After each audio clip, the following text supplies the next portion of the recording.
Joshua Halverson's speech. Here's his audience. In the ever-changing world of sports, one thing is clear: the age of stars is lowering. As stated in an article written by Phil Watson in 2019, titled "Changing Draft Eligibility Age to 18 the Right Call," it's time. Every year, the top high school players in the country are denied a chance to achieve their dreams. There's one main obstacle that stands in their way. The age for players to enter the NBA stands at 19, but there are a lot of reasons and evidence to support that the rule needs to change.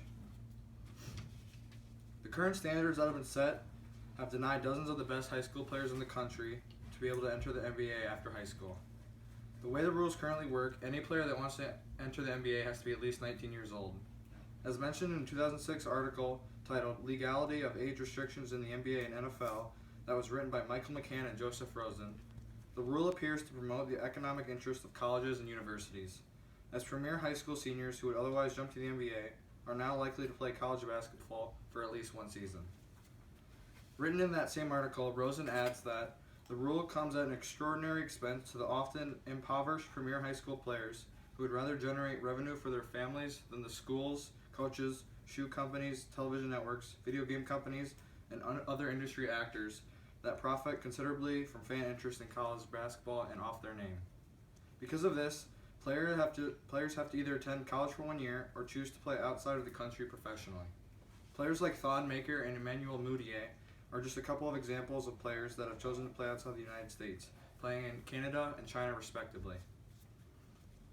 While this rule has created the situation the league is currently in, there are now other rules that would support high school players jumping to the NBA. In a 2019 article by Phil Watson titled "Changing Draft Eligibility Age to 18 the Right Call," he states that roster sizes in the NBA were fixed at 15 players, and at the same time, the injured list designation was abolished. Players could instead, on a game-by-game basis, declare 3 players inactive. This would allow teams to not have to throw their 18-year-old rookies out for 82 games in a season when they had never played more than 30 in a year previously. For the high school players who did not get drafted, they would also have the option to go into the G League. By going to the G League, it would allow them the time they need to continue to develop their game, be able to have enough financially to take care of themselves and their families, and to learn the ins and outs of the business side of the game. If they were to go to the G League, they would be able to play on a $125,000 contract while being able to grow themselves both as a player and a person. According to an article written by Jeremy Wu titled "The Benefits and Risks of NBA G League's Professional Path Program," the G League is seen as a great opportunity for young professionals to learn their craft. It's inarguably the most viable professional pathway American high school players have had since the NBA instated its age minimum. While there have been a lot of players who came out of high school and ended up ruining their career, there have also been so many that have gone on to become extremely successful. Kobe Bryant, LeBron James, and Kevin Garnett are just a couple of examples of players who have gone straight from high school to the NBA and been very successful. There are obviously risks that come with every player going from straight to the NBA or high school to the NBA. The most obvious one being injury. Any injury could lead to serious time off the court and even end careers. Another obvious factor at play is their overall ability. If they're not able to make the necessary changes going from the high school to the NBA, they could quickly end up out of the league and without any money. In order to prevent different factors from negatively affecting them, they have to make sure that it is the right decision for them. If they feel that they are not ready, they should try out college for a year and see then. Just because I feel the age limit should be reduced does not mean I should think hundreds of high school prospects should go to the NBA each year. It's illogical, and not many of them, if any, would make it. At the end of the day, the choice is ultimately up to the player. It is a huge decision that should be made after several months of weighing the pros and cons of each decision.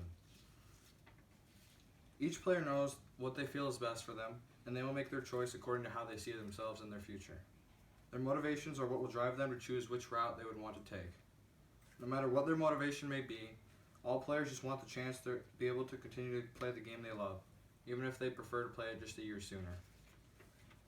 As stated in a 2004 article written by Michael McCann, from 1995 to 2003, over 80% of drafted high school players became or will become multimillionaires by the age of 21, or how they have maximized their earning potential by gaining the ability to become unrestricted free agents when as many as 30 teams are able to bid for their services by the tender age of 22, when, coincidentally, some of their counterparts will graduate from college and become bound by one of the near non-negotiable rookie salary scale for 3 to 5 years.